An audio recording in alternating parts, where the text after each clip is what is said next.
Mr. Christopher de Souza.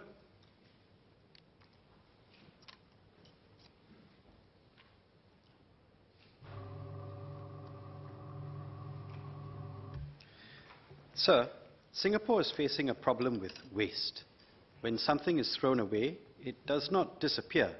It has to be disposed of somewhere, somehow.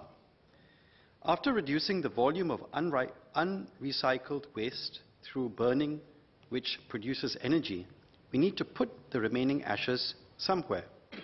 Landfills serve this purpose, but, as the name connotes, it fills land, and land is not something we have in abundance. We need to be good stewards of it. We cannot waste it. We have already used up substantial areas in Choa Chu Kang, Lim Chu Kang, and Lorong Halus as landfills. Pulau Semakau is currently a key landfill, and we cannot afford to waste it. The current 157-hectare plot that we are using in Pulau Semakau can hold approximately 6,680 Olympic-sized swimming pools worth of ash. Last year, before incineration, which reduces the volume by about 90%, we generated 15,000 Olympic-sized swimming pools of waste. Over the past 40 years, the amount of waste increased sevenfold, with food waste increasing 30% in the last 10 years. In fact, the current projected lifespan of Pulau Semakau is 2035, 10 years earlier from previous estimates, and only about 16 years from now. What we are aiming for is to prolong this for as long as possible. This bill supports the endeavour by addressing electrical and electronic waste, packaging waste, and food waste. Part 3 of this bill addresses electrical and electronic waste. It makes sure users have a way to recycle these products. Clause 13 requires producers or non-consumer products to collect upon request what was produced or manufactured. Clause 15 requires large retailers to accept used products similar to those they sell in order to dispose of them. Clause 14 requires retailers who deliver products to accept and dispose the old item. This would be especially useful for bulky electronic products such as washing machines and fridges. Not only would this reduce the toxicity of waste going to our landfill, it will also be able to extract valuable minerals and materials from these used products, finding treasure in the trash. This will reduce the demand on mining and make these limited resources on the earth last longer. In essence, we have a duty in Parliament to ensure we entrench a sustainable plan to protect our green environment, reduce plastic usage, increase recycling, enhance upcycling. If done correctly, Singapore can be a global thought leader on this. It must be a united effort across all sectors of our society. Collection is the first step, and there is a need to encourage and promote collection. This is done by requiring operators of the Responsible Producer Scheme to hit a target collection in Clause 30C, and by requiring them to promote awareness of electronic waste disposal in Clause 30D. After collection, the waste needs to be dealt with properly. Clause 12 requires producers to manage electric waste by becoming a member of a Responsible Producer Scheme, which is regulated by Part 6 of the bill. Furthermore, Clause 17 makes it an offence for non-individuals to dispose regulated products as waste instead of through the Licensed Producer Responsibility Scheme, licensed waste collector or licensed e-waste recycler, or someone approved to collect e-waste. Even as the consequences are quite serious for non-compliance, would the Minister explain how will they work with and assist those affected understand how to comply with this legislation?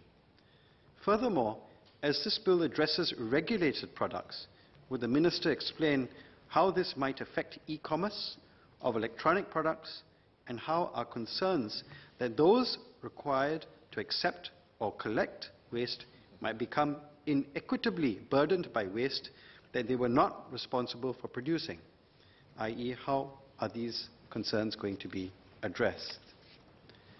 Besides electronic waste, another important source of waste that this bill seeks to address is packaging waste.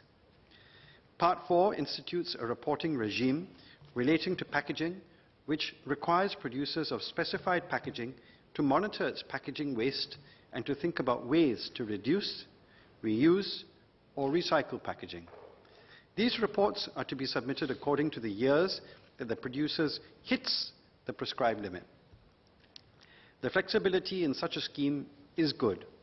It encourages producers to be aware of what they are producing, why they are producing it, and how they can reduce it.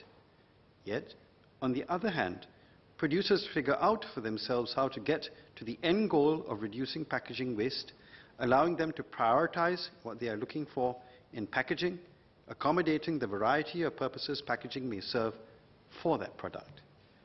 For instance, drink powder sachets apportion the powder, make it portable, differentiate sachet contents, and protects it from getting wet.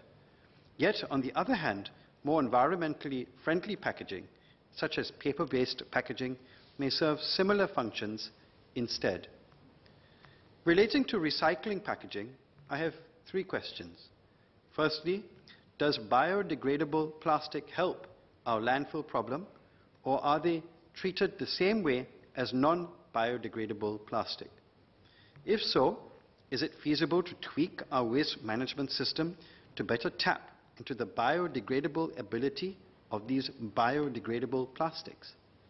Second, what plans are there to increase our capability to recycle our own waste product, especially plastic waste? This is especially important since there are reports that recyclable waste is ending up incinerated. Thirdly, because trash can be treasures for a different product, how can Singapore tap into upcycling our waste and promoting a circular economy, even though Singapore may not have a very big manufacturing sector ourselves?